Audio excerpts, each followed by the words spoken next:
Mientras el panorama internacional se torna cada vez más complejo y amenazante, con los ojos del mundo entero fijos en el enfrentamiento que se intensifica día tras día entre Irán, Israel y ahora también Estados Unidos, una interrogante ancestral resurge con fuerza renovada. ¿Estaría el Altísimo una vez más alzándose para resguardar y proteger a Israel? Esta no sería la primera ocasión en la historia en que algo así acontece. Los relatos sagrados de la Biblia nos revelan con claridad meridiana que en 4 momentos absolutamente cruciales y decisivos, la antigua Persia, territorio que hoy conocemos como Irán, intentó de manera sistemática y deliberada aniquilar completamente a Israel. En cada una de estas situaciones críticas y aparentemente desesperanzadoras, el Señor del universo intervino con su poder soberano e inconmensurable. No solamente los preservó y guardó de la destrucción total, sino que también declaró y anunció previamente, con anticipación profética, que exactamente esto ocurriría. Más aún, dejó registrado en las páginas eternas de su palabra que en un momento futuro específico, en los últimos tiempos, volvería a actuar de manera poderosa y definitiva en favor de su pueblo escogido. Ante esta realidad bíblica innegable, aparece una cuestión fundamental que muchos en nuestros días evitan confrontar directamente. ¿Seguirá siendo Israel verdaderamente el pueblo escogido del Señor? La respuesta a esta pregunta trascendental no se encuentra en las perspectivas humanas limitadas, sino que está escrita con claridad absoluta en las páginas divinas e inmutables de las Sagradas Escrituras. El Altísimo resguardó a Israel del poder destructivo persa en 4 ocasiones cruciales y determinantes. La primera sucedió incluso antes de que el poderoso imperio persa existiera oficialmente, cuando el Señor reveló con precisión profética quién exactamente liberaría a su pueblo del cautiverio babilónico. La segunda aconteció cuando Daniel fue rescatado sobrenaturalmente del foso mortal de los leones hambrientos. La tercera llegó mediante Esther, la reina valiente que arriesgó su propia vida para evitar el genocidio sistemático del pueblo judío. Y la cuarta intervención, que aún no ha sucedido pero está profetizada con detalles específicos, fue anunciada con precisión por el profeta Ezequiel para los tiempos del fin. Queridos hermanos, sean muy bienvenidos a este canal, donde cada relato bíblico es un recorrido profundo y revelador por las Escrituras sagradas, con enseñanzas poderosas que conmueven el alma y transforman completamente el corazón. Si deseas acompañarnos en esta travesía espiritual de descubrimiento, te invito cordialmente a suscribirte ahora mismo a nuestro canal y activar las notificaciones para no perderte ningún contenido. Estamos construyendo juntos un sendero sólido de fe genuina, conocimiento bíblico profundo y meditación espiritual, siempre orientados y guiados por la palabra infalible del Altísimo. La primera intervención, Ciro, el ungido del Señor. La primera de estas intervenciones sobrenaturales, descrita con precisión profética en Isaías capítulo 45, está directamente relacionada con un nombre que parecía completamente improbable: Ciro el Grande. Este hombre extraordinario nació en la antigua Persia, en el territorio que hoy ocupa geográficamente la nación moderna de Irán.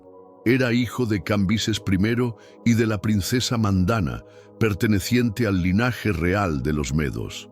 Ciro se desarrolló en una cultura completamente pagana e idólatra, sin ninguna conexión aparente con los mandamientos sagrados del Señor, con los salmos inspirados de David, o con las promesas solemnes hechas por el Altísimo al pueblo escogido de Israel. Su educación fue típicamente persa. Su formación militar siguió los patrones del imperio, y su cosmovisión estaba moldeada por las tradiciones politeístas de su época. Aún así, de manera absolutamente sobrenatural y misteriosa, el Señor Omnisciente ya había inscrito su nombre específico en las páginas proféticas de las Escrituras Sagradas, mucho antes de su nacimiento físico e incluso siglos antes de que sus padres existieran. Cuando el profeta Isaías recibió esta revelación extraordinaria directamente del trono celestial, la ciudad santa de Jerusalén aún permanecía completamente intacta, próspera y habitada. Pero el Altísimo Eterno, que contempla y conoce perfectamente el final desde el mismísimo principio, ya había determinado soberanamente que aquel hombre extranjero y pagano dirigiría el regreso milagroso de su pueblo amado desde las tierras del cautiverio hacia la tierra de la promesa. Años después, exactamente como había sido predicho, Nabucodonosor el Grande sitió militarmente la ciudad santa de Jerusalén durante 18 meses consecutivos. El hambre se extendió cruelmente por toda la ciudad. Las provisiones se agotaron completamente y la desesperación se apoderó de los habitantes. Las murallas fueron derribadas, el templo glorioso fue brutalmente invadido y posteriormente incendiado hasta convertirse en cenizas humeantes. El destierro masivo se estableció como una realidad devastadora. Miles de hombres, mujeres, niños y ancianos del pueblo judío fueron violentamente arrancados de sus hogares ancestrales y arrastrados hacia una tierra extraña y hostil. Allí, en medio de un pueblo completamente idólatra, lejos de la casa sagrada del Señor, muchos de los exiliados se preguntaban con angustia profunda si el Altísimo los había abandonado definitivamente. Fueron décadas largas y dolorosas de silencio divino aparente, donde la nostalgia punzante de la tierra prometida se mezclaba constantemente con el llanto amargo del destierro. Pero mientras Israel vivía estos días amargos de prueba, el Señor soberano estaba silenciosamente moviendo las piezas estratégicas del otro lado del mapa geopolítico. Ciro crecía según el plan divino preestablecido. Ya convertido en un hombre adulto, se transformó en un estratega militar absolutamente formidable. Con visión geopolítica extraordinaria, unificó reinos dispersos, expandió constantemente las fronteras de su influencia y construyó meticulosamente el mayor imperio que el mundo había conocido hasta ese momento histórico. Su conquista más emblemática fue la toma de Babilonia, y lo logró sin batalla frontal. Ciro demostró su genio militar desviando inteligentemente el curso del poderoso río Éufrates. Sus tropas pudieron entrar sigilosamente por el lecho del río durante la oscuridad, sorprendiendo completamente a los defensores babilónicos. En una sola noche histórica, el imperio opresor que había mantenido cautivo al pueblo de Dios durante 70 años cayó estrepitosamente. Inmediatamente después de esta victoria, algo aún más extraordinario aconteció en el corazón del conquistador persa. El mismo Señor del universo movió e influenció directamente el corazón de Ciro. Este rey pagano no solamente decidió liberar a los judíos cautivos, sino que también decretó oficialmente que debían regresar a su tierra ancestral para reconstruir completamente el templo sagrado y restaurar el culto al Dios de Israel. En un acto de generosidad extraordinaria, Ciro devolvió personalmente todos los utensilios sagrados que Nabucodonosor había saqueado del templo y además proporcionó abundantemente los recursos necesarios para la reconstrucción. Todo esto constituyó el cumplimiento directo de lo que Isaías había profetizado más de un siglo antes. Y así, exactamente como había sido profetizado, los judíos comenzaron a retornar a su tierra ancestral después de 70 años de exilio. Marcharon con lágrimas de alegría mezcladas con tristeza. Había una certeza común entre todos ellos. El Señor fiel aún estaba con su pueblo escogido y sus promesas permanecían firmes. La segunda intervención, Daniel en el foso de los leones. La segunda intervención divina está registrada en el libro de Daniel capítulo 6. Incluso después del decreto de Ciro, muchos judíos permanecieron voluntariamente en las tierras del imperio persa. Algunos por temor a los peligros del viaje, otros porque ya se habían establecido económicamente en Babilonia. Daniel era uno de esos judíos fieles que había decidido no regresar inmediatamente a Jerusalén. Había estado entre los primeros cautivos llevados siendo adolescente hacia Babilonia. Ahora, después de décadas de servicio gubernamental distinguido, era ya un anciano respetado de aproximadamente 80 años y continuaba sirviendo con integridad en el gobierno del nuevo imperio medo-persa. Darío, el rey mencionado en Daniel, era un gobernante medo que asumió la administración de Babilonia después de su conquista. Aún encontrándose distante del templo, Daniel mantenía inquebrantablemente su fe personal, orando fervientemente 3 veces cada día y manteniéndose en comunión íntima con el Dios de sus padres.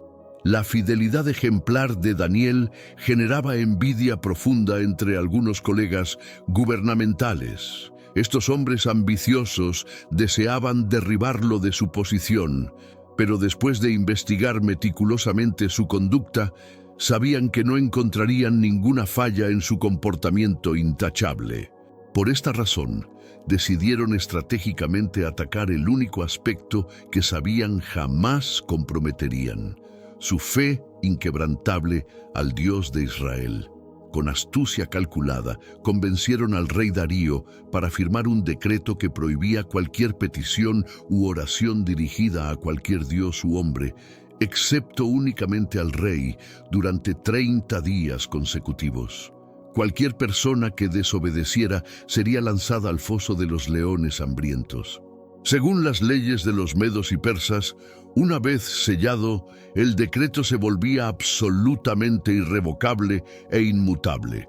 Daniel se enteró de esta nueva ley restrictiva, pero sin vacilar decidió no cambiar absolutamente nada de su rutina espiritual. Con la misma fidelidad de siempre, se volvió hacia Jerusalén, se arrodilló ante el Dios eterno de Israel y clamó fervientemente exactamente como siempre había hecho, sin mostrar el menor signo de temor. Sus enemigos políticos lo denunciaron formalmente ante el rey. Cuando Darío se enteró, quedó profundamente afligido, ya que tenía genuino afecto por Daniel. Durante todo el día, intentó desesperadamente encontrar algún medio legal para librarlo, pero según las leyes inmutables de los persas, el decreto no podía ser revocado. Con el corazón lleno de tristeza, el rey finalmente autorizó que Daniel fuera lanzado al foso mortal. Antes de cerrar la entrada, le dijo: «Tu Dios, a quien sirves continuamente, Él te libre». Aquella noche Darío ayunó completamente, rechazó todo entretenimiento, no probó comida y no logró conciliar el sueño. Al amanecer, corrió desesperadamente hasta el foso y gritó: «Daniel, siervo del Dios viviente, ¿fue tu Dios capaz de librarte de los leones?». Para su asombro absoluto, Daniel respondió: «El Altísimo había enviado un ángel que cerró milagrosamente la boca de todos los leones». Estaba completamente ileso, porque había sido hallado inocente delante del Señor y también del Rey. La respuesta divina había sido inmediata y completamente efectiva. El rey Darío, profundamente impactado por este milagro innegable, proclamó inmediatamente un decreto en todo su imperio, declarando que el Dios de Daniel era verdaderamente vivo, eterno e inmutable, y que su reino jamás tendría fin. La tercera intervención, el milagro de Esther. Después del tiempo de Daniel, los judíos aún permanecían esparcidos por el vasto imperio persa. El rey que ahora gobernaba era Asuero, también conocido como Jerjes I, cuyo dominio se extendía sobre 127 provincias, desde la India hasta Etiopía. Entre los judíos que habitaban en Susa estaba Mardoqueo, descendiente de la tribu de Benjamín. Este hombre íntegro Tenía bajo su cuidado a una joven huérfana llamada Hadasa, conocida por su nombre persa, Esther. Esta joven extraordinaria era notable por su belleza física excepcional y su corazón dócil. Durante un banquete imperial suntuoso, el rey Asuero mandó llamar a la reina Basti para mostrar su belleza al pueblo. Ella se negó categóricamente. La afronta fue tan grave que el rey decidió destituirla permanentemente del trono. Comenzó entonces una búsqueda masiva para encontrar una nueva reina. Hermosas jóvenes fueron reunidas de todo el imperio, incluyendo a Esther. Siguiendo las instrucciones de Mardoqueo, ella no reveló su origen judío. Cuando se presentó ante el rey, él se sintió completamente encantado por ella más que por todas las otras candidatas. Sin vacilación, colocó la corona real sobre su cabeza, haciéndola oficialmente la nueva reina del imperio. Durante este período crucial na corte persa, Mardoqueu, que permanecia vigilante em sua posição próxima ao palácio real, descobriu uma conspiração sombria e perigosa de assassinato contra o rei. Dois dos guardas da porta, Bigtan e Teres, tramavam secretamente contra a vida do monarca, movidos por motivos que permaneciam nas sombras da intriga palaciana. Com sua característica lealdade e senso de justiça, Mardoqueu não hesitou em agir. Ele imediatamente informou a Esther sobre esta grave ameaça, consciente de que a vida do rei estava em perigo iminente. Esther, por sua vez, demonstrando tanto coragem quanto prudência, relatou a descoberta ao rei, tendo o cuidado de dar o devido crédito a Mardoqueu pela revelação desta conspiração mortal. A investigação real confirmou a veracidade da denúncia e os conspiradores foram executados conforme determinava a lei persa para crimes de traição. Este incidente de extrema gravidade foi cuidadosamente registrado nas crônicas reais, documentos que preservavam os eventos mais significativos do reino. Mas, curiosamente, Mardoqueu não recebeu recompensa alguma naquele momento, um detalhe aparentemente menor que teria consequências providenciais no futuro. Com o passar do tempo, um novo personagem siniestro e ameaçador entrou em cena no teatro político do Império Persa.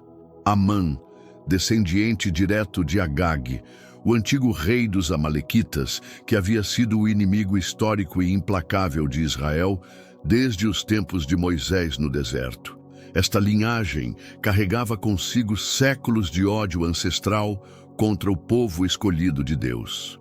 O rei Assuero, por razões que a história não esclarece completamente, exaltou dramaticamente a Amã, elevando-o por encima de todos os príncipes e nobres da corte, outorgando-lhe uma posição de poder sem precedentes no império. Como símbolo desta autoridade suprema, foi estabelecido um protocolo rigoroso.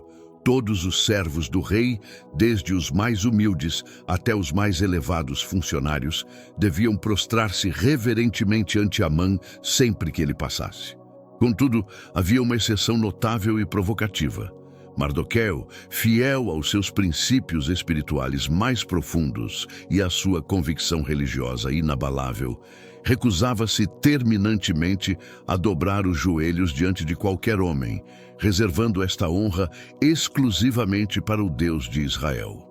Quando Amã descobriu que Mardoqueu era judio, membro do povo que seus antepassados haviam combatido ferozmente durante gerações, ele se inflamou de uma ira absolutamente descontrolada e consumidora. Sua sede de vingança era de tal magnitude que transcendia qualquer lógica ou proporção razoável. Não lhe bastava simplesmente castigar ou humilhar Mardoqueu individualmente. Ao contrário, sua mente perversa e calculista concebeu um plano diabolicamente cruel que revelava a profundidade de sua maldade, a destruição total, completa e sistemática do povo judio em todo o vasto Império Persa, que se estendia desde a Índia até a Etiópia. Para dar uma aparência de legitimidade religiosa ou supersticiosa a seu genocídio planejado, Amã lançou Pur, Suertes, repetidamente, buscando determinar o dia astronomicamente propício para executar sua solução final. Finalmente, armado com esta falsa legitimação, ele se apresentou diante do rei com um discurso cuidadosamente elaborado e enganhosamente persuasivo. Com a astúcia de um político consumado e a malícia de um manipulador experiente, Amã apresentou ao rei uma versão distorcida e perigosamente incompleta da realidade. Ele explicou que existia um povo misterioso espalhado estrategicamente por todo o império, um povo que mantinha suas próprias leis particulares e costumes estranhos, diferenciando-se deliberadamente do resto da população. Segundo sua narrativa tendenciosa, este povo representava um risco significativo e crescente para a estabilidade, a unidade e a segurança do reino, constituindo uma ameaça à ordem estabelecida e à lealdade devida ao trono. Para tornar sua proposta irresistível, Amã ofereceu uma soma verdadeiramente astronômica, 10.000 talentos de prata, para os tesouros reais, uma quantia que equivalia a aproximadamente 2/3 da receita anual de todo o império. Em troca desta generosa contribuição, ele solicitava permissão real para exterminar completamente este povo problemático e subversivo. O rei Assuero, demonstrando uma negligência administrativa alarmante e sem investigar a veracidade das acusações ou a identidade específica do povo em questão, e sem saber que sua própria esposa amada pertencia precisamente a esse povo condenado, entregou impulsivamente seu anel real a Amã, conferindo-lhe autoridade absoluta para proceder com seus planos genocidas. Investido desta autoridade imperial suprema, Amã redigiu meticulosamente um decreto oficial que ordenava que no dia 13 do mês de Adar, uma data que ainda estava distante vários meses, todos os judeus, sem exceção alguma, homens, mulheres, crianças, idosos, ricos e pobres, fossem brutalmente assassinados e exterminados em todo o território do Império Persa. O decreto especificava que seus bens deveriam ser confiscados e distribuídos entre aqueles que participassem do massacre, criando um incentivo econômico perverso para a participação popular no genocídio.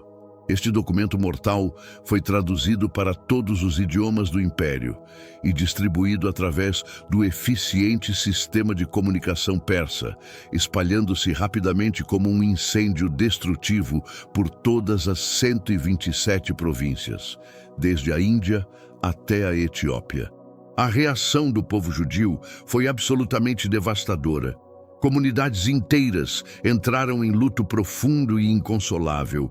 Iniciaram jejuns desesperados que duraram dias e se entregaram a um choro amargo e inconsolável que ecoava pelas ruas e casas, enquanto muitos se vestiam de cilício e se cobriam de cinzas como símbolo de sua dor extrema e desespero. Mardoqueu, ao ter conhecimento do decreto mortal que selava o destino de seu povo, reagiu com uma demonstração pública e dramática de luto que refletia a magnitude da tragédia que se aproximava.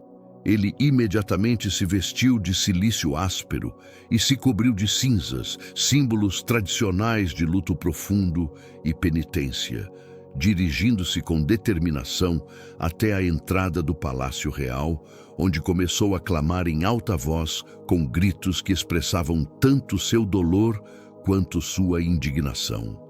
Seus lamentos públicos e sua aparência enlutada logo chamaram a atenção de todos na corte. Esther, que estava no palácio completamente alheia à situação, soube da condição aflitiva de Mardoqueu através de seus servidores leais, que lhe trouxeram notícias detalhadas sobre o comportamento estranho e desesperado de seu primo e protetor. Preocupada com sua condição e possivelmente embaraçada por sua aparência pública, ela lhe enviou roupas apropriadas e dignas para substituir o cilício, mas ele as rejeitou categoricamente, recusando-se a abandonar seus símbolos de luto enquanto a ameaça persistisse. Em lugar de aceitar as roupas, ele enviou através dos servos uma cópia completa do decreto genocida, junto com uma petição urgente e desesperada, para que ela intercedesse diretamente ante o rei, usando sua posição privilegiada como rainha para salvar seu povo da destruição iminente.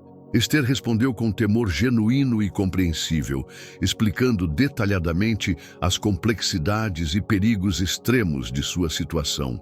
Ela esclareceu que, segundo as leis persas inflexíveis e imutáveis, qualquer pessoa, independentemente de sua posição social ou relação com o rei, que entrasse na presença real, sem ser formalmente convocada, seria imediatamente executada, a menos que o rei, em um gesto de misericórdia extrema, estendesse seu cetro de ouro como símbolo de perdão e aceitação. Esta lei não admitia exceções, nem mesmo para a rainha, e a violação resultava em morte instantânea. Ela também revelou um detalhe crucial e preocupante. Já haviam passado 30 dias completos desde sua última convocação à presença real, um período inusualmente longo que poderia indicar que havia caído em desgraça ou que o rei havia perdido interesse nela. Esta situação tornava ainda mais perigosa qualquer tentativa de aproximação não solicitada. Foi então que Mardoqueu enviou uma resposta que transcenderia os séculos e se tornaria uma das declarações mais poderosas e inspiradoras da história sobre propósito divino, coragem e responsabilidade. No pienses que escaparás en la casa del rey más que cualquier otro judío. Si callas absolutamente en este tiempo, liberación vendrá de otra parte para los judíos, mas tú y la casa de tu padre pereceréis. Y quién sabe si para esta hora has llegado al reino. Estas palabras penetraron profundamente en el corazón de Esther como una revelación divina de proporciones trascendentales. Mardoqueo no solamente le presentaba la realidad cruda e innegable de su situación, que su condición privilegiada como reina no la protegería del exterminio que se acercaba, sino que también le revelaba una perspectiva completamente nueva sobre su propósito y destino. Él le mostraba que su posición en el palacio no era un accidente de la historia, sino posiblemente parte de un plan divino mayor. Sus palabras cargaban tanto una advertencia solemne como una esperanza inquebrantable. Si ella fallaba en actuar, Dios encontraría otro camino para salvar a su pueblo, pero ella y su familia perderían para siempre la oportunidad de participar en esta obra redentora. La pregunta final, ¿quién sabe si para esta hora has llegado al reino?, resonaba con la fuerza de una convocación divina, sugiriendo que toda su vida, desde su orfandad hasta su elevación al trono, había sido orquestada para este momento decisivo de la historia. Estas palabras transformaron completamente la perspectiva de Esther, despertando en ella un valor y determinación que tal vez ni siquiera sabía que poseía. Respondió con un valor inquebrantable que revelaba una transformación radical en su comprensión de su papel y responsabilidad. Ve y reúne a todos los judíos que se hallan en Susa, y ayunad por mí 3 días y 3 noches, sin comer ni beber. Yo también ayunaré igualmente con mis doncellas, y entonces entraré a ver al rey, aunque no sea conforme a la ley, y si perezco, que perezca. Esta respuesta demostraba no solamente valor extraordinario, sino también una comprensión profunda de la necesidad de preparación espiritual para una tarea de semejante magnitud. Ella reconocía que esta no era una batalla que pudiera librarse únicamente con estrategia humana. Era necesaria la intervención divina. Su decisión de ayunar revelaba su humildad y dependencia de Dios, mientras que su declaración final, si perezco, que perezca, mostraba una entrega completa a la voluntad divina, colocando el bienestar de su pueblo por encima de su propia vida. El ayuno comenzó con una intensidad extraordinaria y sin precedentes en toda la comunidad judía de Susa. Era mucho más que una simple abstinencia de alimentos. Era un clamor desesperado, unificado y coordinado al cielo, una oración corporativa de intensidad raramente vista en la historia del pueblo de Dios. Todo el pueblo judío en Susa participó en esta vigilia espiritual junto con Esther y todas sus doncellas en el palacio, creando una cadena ininterrumpida de oración que se extendía desde los hogares más humildes hasta los aposentos reales. Durante 72 horas consecutivas, miles de voces se elevaron en súplica, creando una atmósfera espiritual cargada de expectativa y fe. Este ayuno no era meramente un ritual religioso, sino una demostración tangible de la unidad del pueblo ante la crisis, un reconocimiento colectivo de que solo la intervención divina podría revertir el decreto mortal que pendía sobre sus cabezas. Era un momento de purificación espiritual, preparación para el milagro que estaba a punto de desarrollarse. Aquella misma noche, mientras el pueblo ayunaba y oraba intensamente, el Señor comenzó a mover las piezas del tablero divino de forma sorprendente y misteriosa. El rey Asuero, que normalmente dormía profundamente, no lograba conciliar el sueño de forma alguna. Una inquietud inexplicable se apoderó de él, una agitación que parecía tener origen sobrenatural. Tratando de lidiar con este insomnio inesperado, ordenó que las crónicas oficiales del reino fueran traídas y leídas ante él. Una decisión aparentemente casual que tendría consecuencias extraordinarias. Durante la lectura monótona de los registros históricos, algo notable sucedió. Fue redescubierto el registro detallado de cómo Mardoqueo había salvado la vida del rey al denunciar valientemente la conspiración de Bigtán y Teres. El rey, con súbita curiosidad y tal vez un destello de conciencia sobre justicia aplazada, preguntó específicamente qué honor o recompensa había sido concedida a Mardoqueo por este acto heroico de lealtad. La respuesta de los cronistas fue reveladora y embarazosa. Nada se ha hecho con él. Este descubrimiento despertó en el rey un sentido de injusticia y una necesidad urgente de corregir esta negligencia administrativa. En una coincidencia que solo podía explicarse por la providencia divina, en ese preciso momento de reflexión real sobre cómo honrar a Mardoqueo, Amán había llegado al palacio en las primeras horas de la mañana con un propósito siniestro y urgente: solicitar permiso real para ejecutar inmediatamente a Mardoqueo en la horca gigantesca y humillante que había mandado construir específicamente para este fin. La estructura era de 50 codos de altura, visible desde gran distancia, diseñada para servir como ejemplo aterrorizante para cualquiera que osara desafiar su autoridad. Pero antes de que pudiera presentar su petición macabra, fue llamado inmediatamente a la presencia del rey, quien le dirigió una pregunta que cambiaría completamente el rumbo de los eventos. ¿Qué se hará al hombre cuya honra desea el rey? Esta pregunta, formulada de manera deliberadamente vaga, creó una trampa perfecta para la vanidad desmedida de Amán.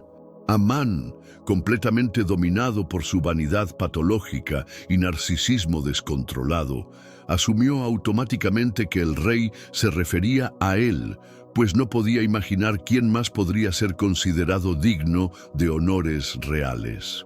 En su arrogancia ciega, sugirió pomposamente una ceremonia elaborada y grandiosa, vestir al honorario con ropas reales que el propio rey había usado, montarlo en el caballo personal del rey, un símbolo supremo de estatus y favor real, colocar sobre su cabeza una corona real y hacer que uno de los príncipes más nobles lo condujera por las calles de la ciudad, proclamando en alta voz: «Así se hará al hombre cuya honra desea el rey». Su sugerencia revelaba no solo su vanidad, sino también su deseo secreto de símbolos y reconocimiento que rivalizaban con el propio rey. El rey, satisfecho con la elaboración de la ceremonia, ordenó inmediatamente con autoridad real: «Date prisa, toma el vestido y el caballo como has dicho, y hazlo así con el judío Mardoqueo que se sienta a la puerta del rey. No omitas nada de todo lo que has dicho». La humillación de Amán fue absoluta, devastadora y públicamente espectacular. Tuvo que ejecutar personalmente cada detalle de la ceremonia honorífica para el hombre que más odiaba en el mundo entero.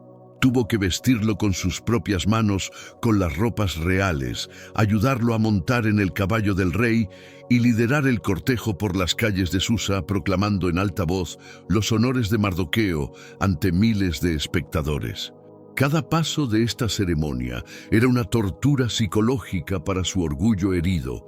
Cada proclamación que tenía que hacer era como una puñalada en su vanidad.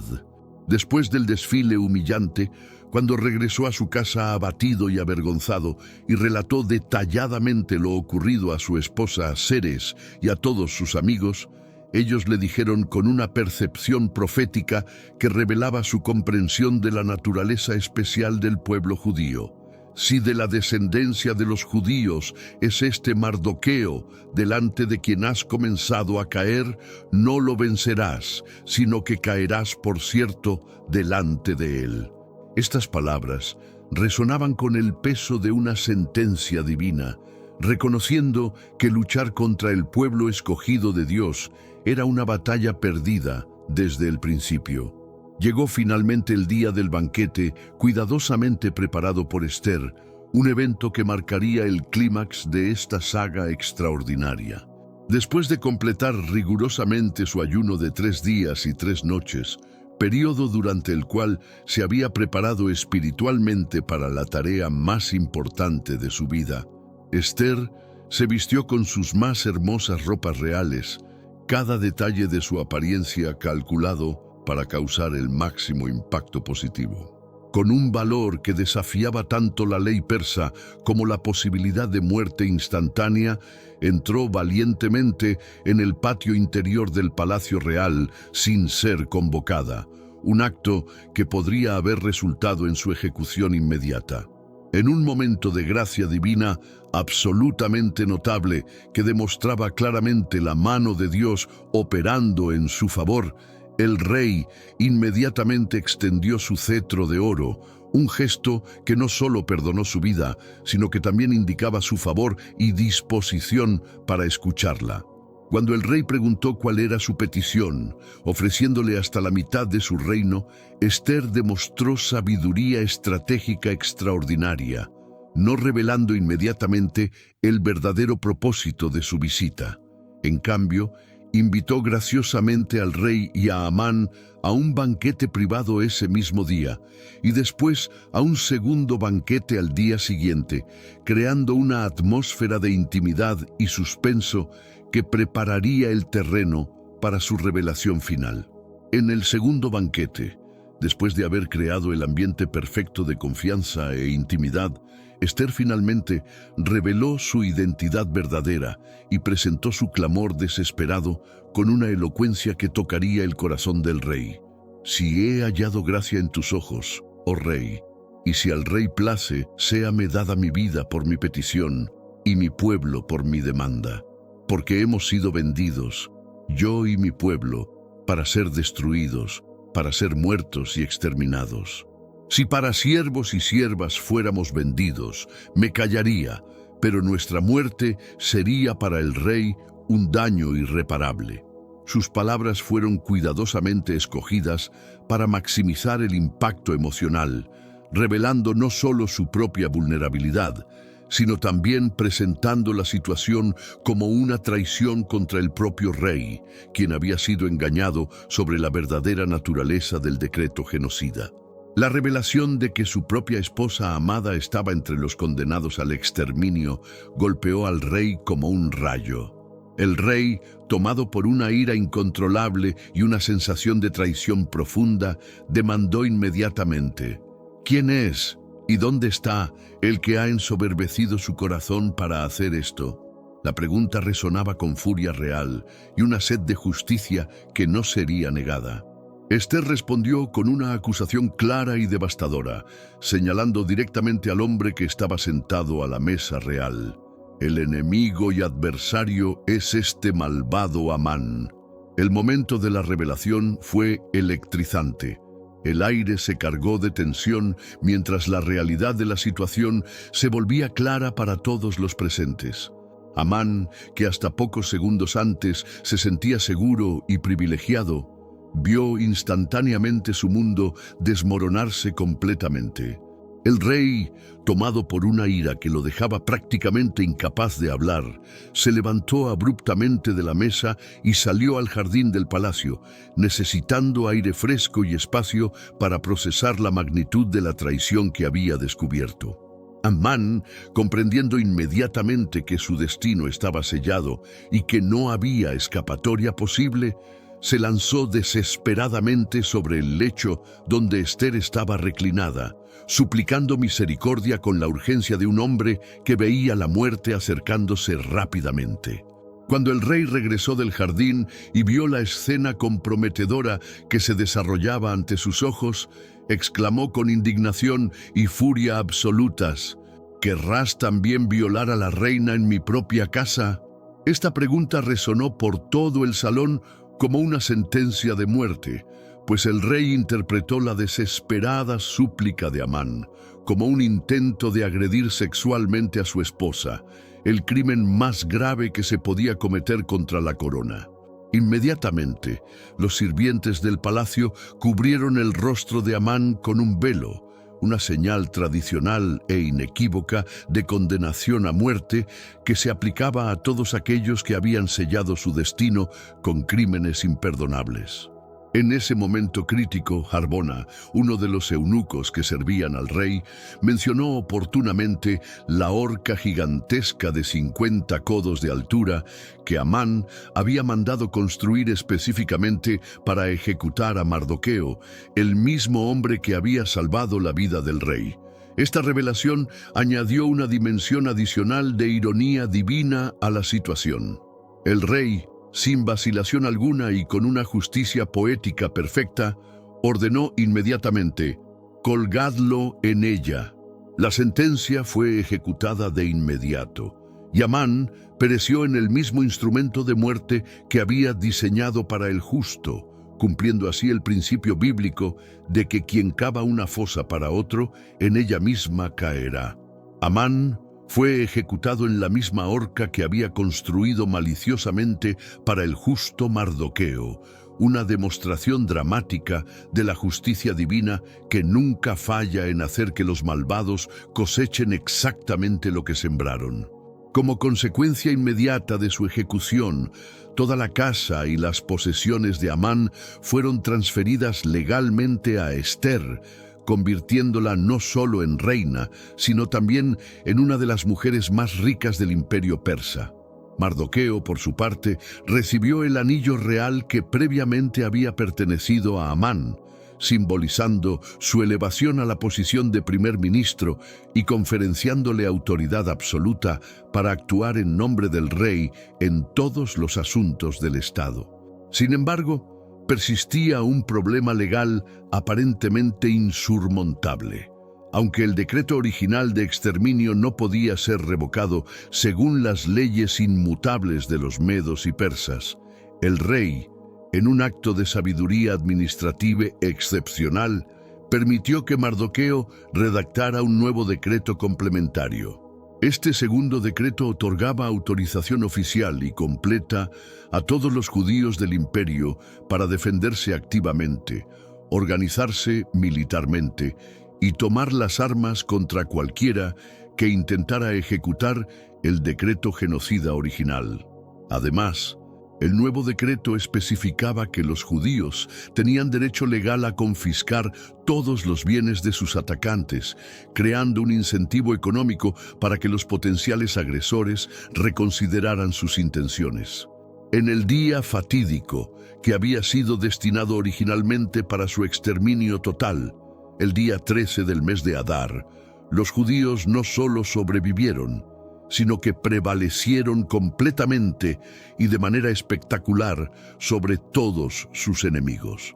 En lugar de ser víctimas indefensas de un genocidio, se convirtieron en guerreros victoriosos que defendieron exitosamente sus vidas, familias y comunidades. El temor del Señor cayó sobre todas las naciones del imperio, y muchos de los pueblos del imperio se convirtieron al judaísmo por el terror que les inspiraba el poder sobrenatural que protegía a este pueblo. Mardoqueo fue exaltado a una posición de gran influencia política y social, convirtiéndose en el segundo hombre más poderoso del imperio después del rey mismo, y su fama se extendió por todas las 127 provincias, desde la India hasta Etiopía.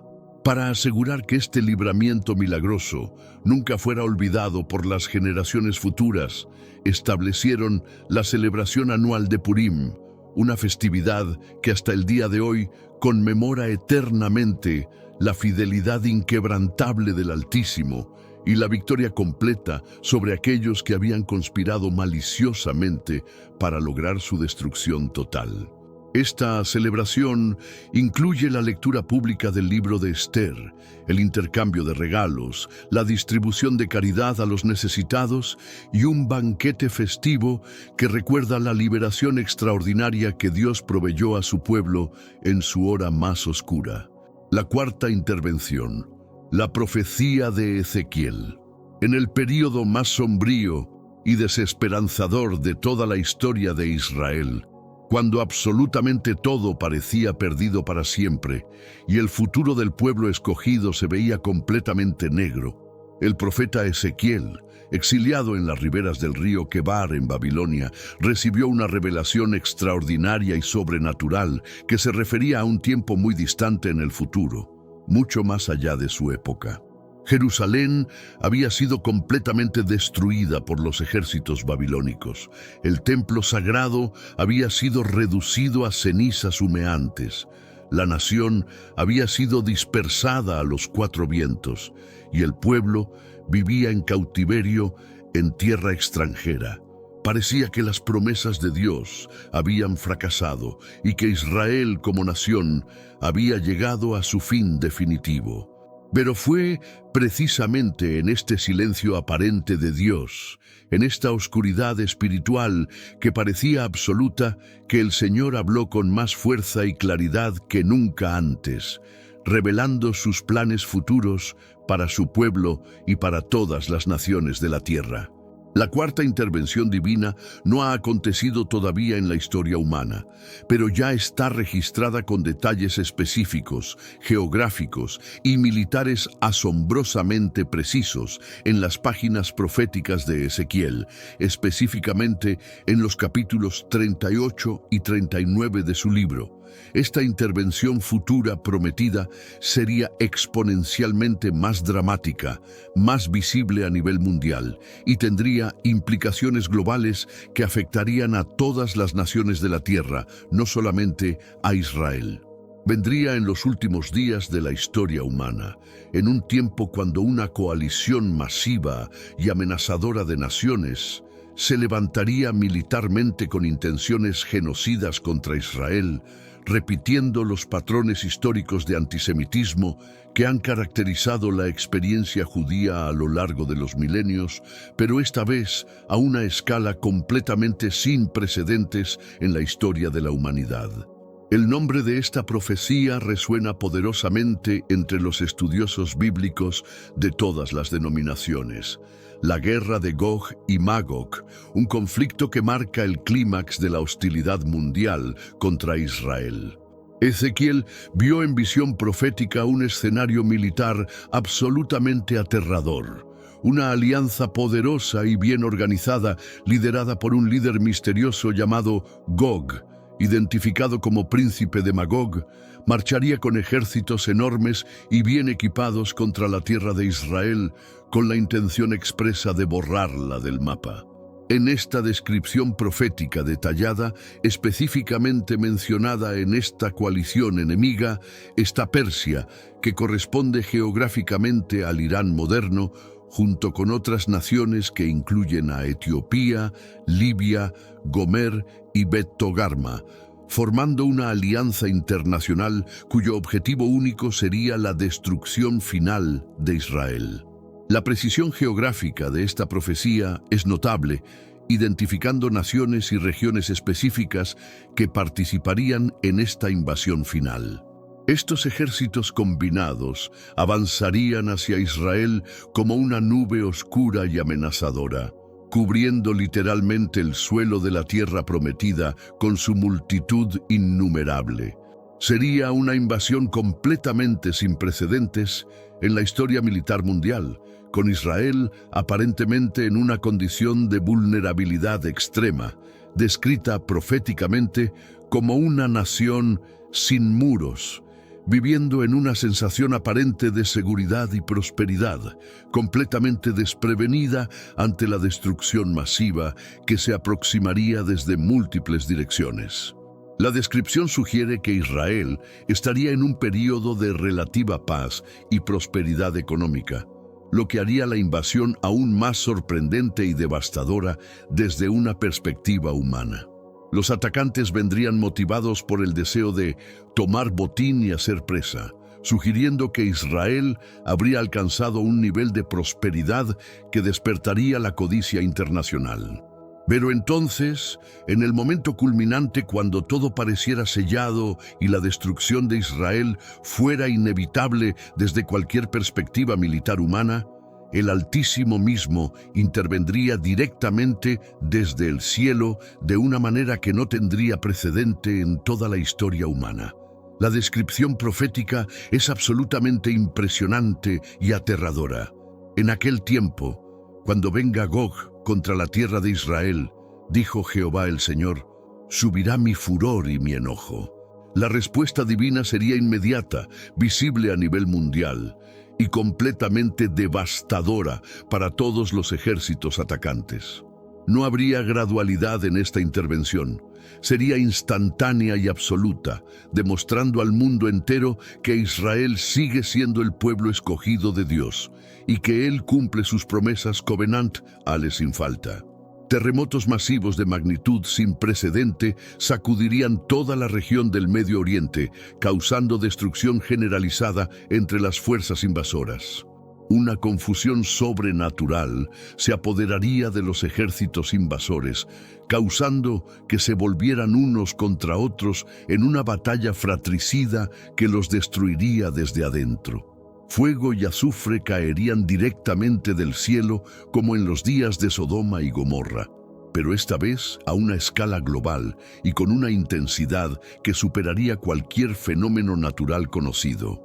Pestilencia y derramamiento de sangre barrerían las filas enemigas. Piedras de granizo enormes caerían sobre los invasores. Gog y toda su alianza multinacional serían derrotados completa y totalmente, no por armas humanas o estrategia militar israelí, sino únicamente por la manifestación directa y visible de la gloria, el poder y la furia del Altísimo. La destrucción sería tan completa que tomaría 7 meses enterrar a todos los muertos, y Israel usaría las armas abandonadas como combustible durante 7 años completos.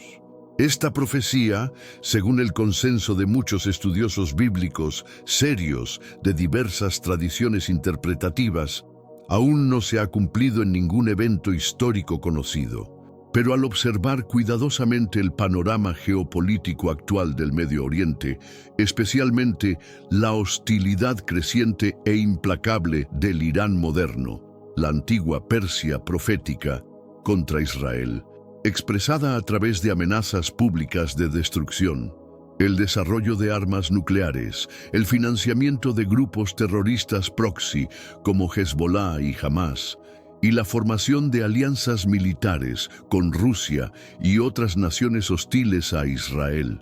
Es imposible para cualquier observador informado no preguntarse seriamente: ¿estamos presenciando en tiempo real los primeros movimientos geopolíticos y las alineaciones militares de esa guerra profetizada hace más de 2500 años? La precisión con la que los eventos actuales parecen alinearse con las predicciones específicas de Ezequiel es, para muchos, nada menos que extraordinaria y proféticamente significativa. La continuidad del plan divino. La pregunta fundamental que surge al examinar detenidamente toda esta secuencia de intervenciones divinas a lo largo de la historia es profundamente teológica y tiene implicaciones eternas. Si Israel ya no fuera verdaderamente el pueblo escogido del Señor, si su estatus especial hubiera sido revocado permanentemente debido a su rechazo del Mesías, ¿por qué razón el Altísimo volvería a intervenir tan dramáticamente, tan visible y poderosamente en su favor, una vez más en los últimos días? ¿Por qué tantas profecías específicas y detalladas en las Escrituras apuntan inequívocamente hacia su liberación futura, su restauración nacional y su papel central en los eventos del fin de los tiempos? ¿Por qué Dios seguiría protegiendo y preservando milagrosamente a una nación que supuestamente habría perdido para siempre su lugar en sus propósitos? La única respuesta coherente, lógica y bíblicamente consistente es que Israel sigue siendo verdadera e irrevocablemente el pueblo escogido del Señor, y que los propósitos divinos para esta nación no han sido cancelados, sino temporalmente suspendidos hasta que se cumpla el tiempo de los gentiles. El Señor selló con Abraham una alianza eterna e irrevocable en Génesis 12, una promesa que trasciende las circunstancias temporales y los fracasos humanos. Haré de ti una gran nación, y te bendeciré y engrandeceré tu nombre, y serás bendición. Bendeciré a los que te bendijeren, y a los que te maldijeren maldeciré, y serán benditas en ti todas las familias de la tierra. Esta promesa fundamental no fue cancelada, anulada o transferida a otro pueblo, ni siquiera por el rechazo temporal del Mesías por parte de la mayoría de Israel en el primer siglo. Entonces, el pacto abrahámico es descrito consistentemente en las Escrituras como un pacto eterno, incondicional en su naturaleza fundamental, que depende de la fidelidad de Dios y no de la perfección humana. El apóstol Pablo, escribiendo bajo inspiración divina, explica claramente en Romanos 11 esta realidad teológica crucial. Digo pues, ¿ha desechado Dios a su pueblo? En ninguna manera, porque también yo soy israelita, de la descendencia de Abraham, de la tribu de Benjamín. ¿No ha desechado Dios a su pueblo, al cual desde antes conoció? Más adelante, Pablo pregunta retóricamente, ¿ha tropezado Israel para que cayese? En ninguna manera. Antes bien, por su transgresión vino la salvación a los gentiles, para provocarles a celos. La revelación bíblica presenta cuidadosamente dos dimensiones complementarias y no contradictorias del pueblo de Dios que coexisten en el plan divino. Israel físico, la descendencia biológica directa de Abraham, Isaac y Jacob, que mantiene promesas específicas relacionadas con la tierra, la nación y el papel profético en los últimos tiempos. E Israel espiritual, formado por todos aquellos, tanto judíos como gentiles, que creen genuinamente en Cristo y son adoptados en la familia de Dios por la fe, como explica claramente Pablo en Gálatas 3:29. Y si vosotros sois de Cristo, ciertamente linaje de Abraham sois, y herederos según la promesa. Esta inclusión de los gentiles en las bendiciones de Abraham no significa la exclusión o reemplazo de Israel físico, sino más bien la expansión del plan divino para incluir a todas las naciones, cumpliendo así la promesa original de que en Abraham serían benditas todas las familias de la tierra. Cristo no vino para anular la identidad judía o abolir las promesas hechas a Israel, sino para cumplirlas en su persona y expandir el alcance de la salvación a todos los pueblos de la tierra.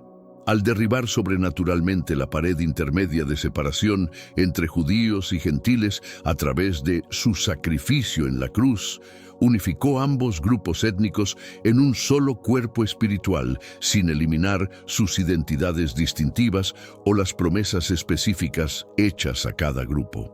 Como explica magistralmente Pablo con la analogía del olivo en Romanos 11, los gentiles creyentes son injertados sobrenaturalmente en el árbol original, cuyas raíces están firmemente plantadas en Abraham, Isaac y Jacob, recibiendo así la rica savia de las promesas patriarcales. Pero el injerto no reemplaza el árbol original, más bien participa de su vida y nutrición. Pablo advierte específicamente a los gentiles contra la arrogancia espiritual.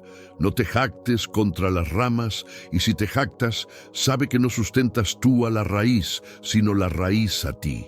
El retorno milagroso de Israel a su tierra ancestral en 1948, después de casi 2000 años de dispersión global, y los conflictos continuos del Oriente Medio que mantienen a Israel en el centro de la atención mundial, no son meramente eventos políticos ordinarios o coincidencias históricas sin significado espiritual. Son piezas providenciales que se mueven deliberadamente en el tablero profético divino, cumpliendo predicciones específicas hechas miles de años antes por los profetas hebreos. Ezequiel profetizó específicamente sobre la restauración física de Israel a su tierra en los últimos días. Os tomaré de las naciones y os recogeré de todas las tierras y os traeré a vuestro país. Ezequiel 36:24. Jesús mismo habló del retorno de Israel cuando dijo: Jerusalén será hollada por los gentiles hasta que los tiempos de los gentiles se cumplan. Lucas 21:24. Implicando que eventualmente este período terminaría y Jerusalén volvería al control judío, lo cual se cumplió parcialmente en 1967. La cuarta intervención divina aún está pendiente en el horizonte profético, pero el reloj profético no se detiene, y cada día que pasa nos acerca más al cumplimiento de estas promesas ancianas que esperan su realización final en la historia humana. El llamado personal. Al concluir este recorrido extraordinario y profundamente transformador a través de los anales de la historia sagrada, es absolutamente imposible no sentirse conmovido hasta lo más profundo del alma por la consistencia asombrosa, inquebrantable y eterna del amor del Altísimo hacia su pueblo escogido. Cada intervención divina que hemos examinado revela aspectos únicos y multifacéticos del carácter divino que trascienden completamente el tiempo, las circunstancias históricas y las limitaciones humanas. Estas no son simplemente anécdotas inspiradoras del pasado, sino revelaciones permanentes de cómo opera el corazón de Dios en la historia humana, demostrando patrones consistentes de su amor, fidelidad, justicia y poder soberano que permanecen inmutables desde el principio de los tiempos hasta la eternidad. En la primera intervención milagrosa, a través del decreto de Ciro, vimos de manera dramática cómo el Señor puede usar incluso reyes paganos completamente ajenos a su voluntad consciente para cumplir sus propósitos eternos de manera exacta y puntual. Esta intervención nos enseña que no hay autoridad humana, por poderosa que sea, que esté fuera del control soberano de Dios, y que Él puede tocar el corazón de cualquier líder mundial para que ejecute sus planes sin siquiera darse cuenta de que está siendo usado como instrumento divino. En la segunda intervención, a través de la experiencia de Daniel en el foso de los leones, descubrimos que la fidelidad personal inquebrantable es siempre recompensada por Dios, aunque el camino incluya sufrimiento aparente, persecución injusta y circunstancias que parecen imposibles desde una perspectiva humana. La tercera intervención, mediante la extraordinaria historia de Esther, Nos muestra vívidamente cómo Dios puede posicionar estratégicamente a personas completamente ordinarias en lugares extraordinarios de influencia para momentos específicos y críticos de la historia, demostrando que ninguna posición es accidental en los planes divinos. La cuarta intervención, aún pendiente pero claramente profetizada, nos recuerda poderosamente que Dios siempre tiene la última palabra en la historia humana y que todos los planes malvados de los enemigos de su pueblo eventualmente fracasarán ante su intervención sobrenatural directa. Estas historias extraordinarias no son meramente relatos fascinantes del pasado lejano o predicciones abstractas e irrelevantes del futuro distante. Son testimonios vivientes, palpitantes y eternamente relevantes del carácter absolutamente inmutable del Señor y promesas concretas y confiables de su fidelidad continua hacia todos aquellos que ponen su confianza en Él. El mismo Dios Todopoderoso que intervino milagrosamente por Israel en sus momentos más desesperantes es exactamente el mismo Dios que camina íntimamente con nosotros hoy, que conoce nuestras luchas personales, que ve nuestras lágrimas en la oscuridad y que está completamente comprometido con nuestro bienestar eterno. Su carácter no ha cambiado ni un ápice a través de los milenios. Su poder sigue siendo absolutamente ilimitado. Su amor permanece incondicional e inagotable. En nuestras vidas cotidianas, cada uno de nosotros enfrenta nuestros propios imperios persas personales. Esas circunstancias abrumadoras, esos problemas aparentemente insolubles, esas situaciones que parecen completamente fuera de nuestro control y que nos hacen sentir pequeños, indefensos y desesperanzados. Pueden ser crisis financieras devastadoras, problemas de salud aterrorizantes, relaciones rotas que parecen irreparables, adicciones que nos esclavizan, depresión que nos asfixia o sueños que parecen completamente muertos. Pero estas historias bíblicas nos recuerdan con fuerza incuestionable que no hay situación tan desesperante, tan compleja, tan imposible desde una perspectiva humana que esté fuera del alcance de la intervención divina sobrenatural. Quizás te encuentras actualmente en tu propio exilio babilónico personal, sintiéndote completamente alejado de los propósitos de Dios para tu vida, pero la historia profética de los huesos secos en el valle de Ezequiel te recuerda poderosamente que el Altísimo puede revivir lo que está completamente muerto, restaurar lo que parece perdido para siempre y crear vida nueva donde solo existe desolación aparente. Lo que hace estas historias eternamente relevantes y profundamente transformadoras es que revelan con claridad cristalina el corazón paternal del Señor hacia todos aquellos que confían genuinamente en Él, independientemente de sus circunstancias actuales o sus fracasos pasados. En cada caso histórico que hemos examinado, vemos consistentemente el mismo patrón divino de gracia abundante. Dios no solo libra a su pueblo de sus enemigos, sino que los exalta a posiciones de honor. No solo los protege del daño, sino que los honra públicamente ante sus adversarios. No solo los salva de la destrucción, sino que transforma completamente las circunstancias para su bien definitivo, haciendo que incluso las experiencias más dolorosas contribuyan a un propósito mayor que inicialmente no podían ver ni comprender.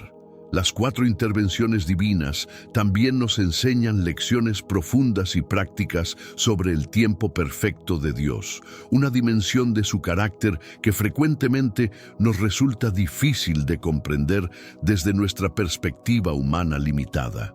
En cada caso histórico, sin excepción, la liberación divina vino precisamente cuando parecía demasiado tarde desde cualquier perspectiva humana, cuando todas las esperanzas naturales se habían agotado, cuando los recursos humanos habían sido completamente exhaustos. Esto nos recuerda de manera reconfortante que el aparente retraso divino en responder a nuestras oraciones urgentes no es negligencia, indiferencia o incapacidad de su parte, sino sabiduría perfecta que toma en cuenta factores que nosotros no podemos ver ni comprender desde nuestra perspectiva temporal limitada. Dios sabe exactamente cuándo intervenir para lograr el máximo bien para todas las partes involucradas. Mientras observamos cuidadosamente el mundo actual, especialmente los desarrollos geopolíticos acelerados en el Oriente Medio, la hostilidad creciente hacia Israel, el antisemitismo renaciente a nivel global, las alineaciones militares entre naciones específicamente mencionadas en las profecías de Ezequiel y la tensión escalante en la región, vemos paralelos sorprendentemente precisos con las profecías bíblicas que hemos estudiado. Si verdaderamente estamos acercándonos al cumplimiento histórico de la cuarta intervención divina, entonces vivimos en tiempos extraordinariamente significativos desde una perspectiva profética, tiempos que las generaciones anteriores anhelaron ver, pero no pudieron presenciar. Somos potencialmente testigos presenciales de la preparación para eventos que fueron profetizados hace más de 2500 años. Pero más importante que especular enlesamente sobre el timing profético exacto, o tratar de descifrar cada detalle de las profecías futuras, es asegurarnos de estar espiritualmente preparados para cualquier cosa que Dios tenga planeada para nuestras vidas individuales y para esta generación. Daniel fue librado milagrosamente de los leones porque mantuvo disciplinadamente una vida de oración consistente y una relación íntima con Dios, sin comprometer sus convicciones, incluso bajo amenaza de muerte.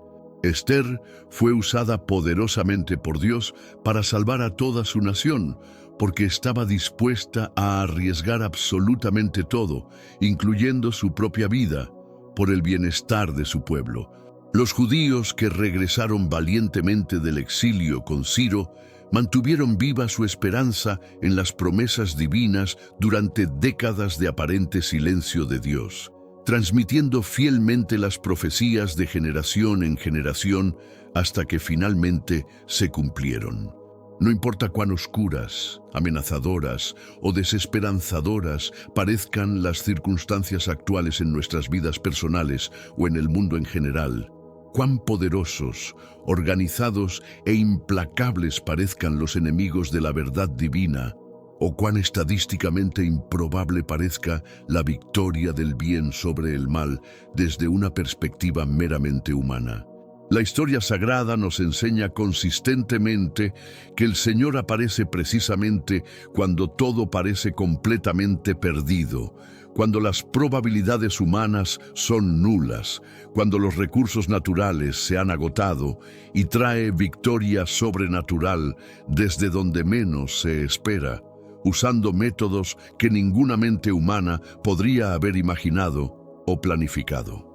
Por lo tanto, podemos enfrentar el futuro, tanto personal como colectivo, no con ansiedad paralizante, miedo destructivo o pesimismo derrotista, sino con expectativa gozosa, confianza inquebrantable y esperanza viva. Como creyentes que conocemos las escrituras proféticas, sabemos exactamente cómo termina la historia humana. La victoria final del bien sobre el mal es absolutamente inevitable.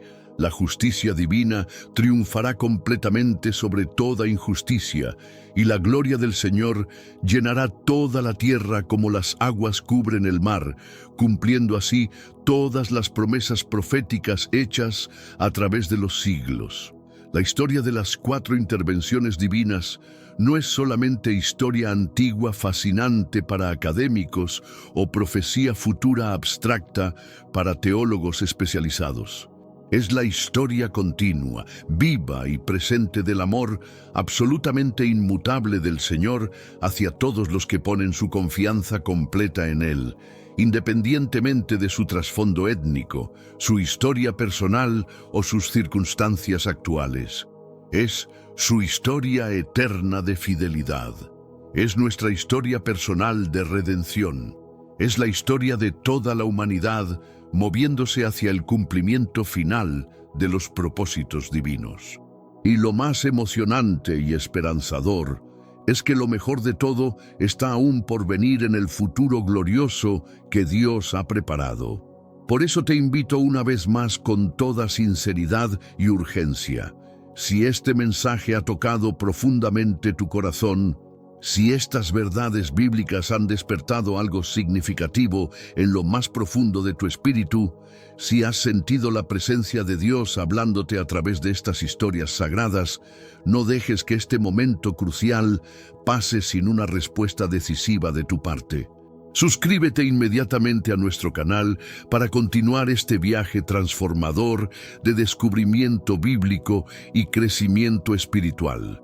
Comparte generosamente este contenido con aquellos en tu círculo de influencia que desesperadamente necesitan escuchar estas verdades transformadoras que pueden cambiar el rumbo de sus vidas y, sobre todo, permite que el Señor use tu vida como parte integral de su plan eterno para esta generación específica que está viviendo momentos potencialmente proféticos sin precedentes. La historia continúa escribiéndose día a día y Él quiere usarte como protagonista activo en ella, no como espectador pasivo. Tu vida tiene propósito divino, tu existencia tiene significado eterno y Dios tiene planes específicos para ti que van más allá de lo que puedes imaginar. ¿Estás genuinamente listo para responder con todo tu corazón a su llamado personal para tu vida? ¿Estás dispuesto a ser parte de la próxima intervención divina en la historia humana?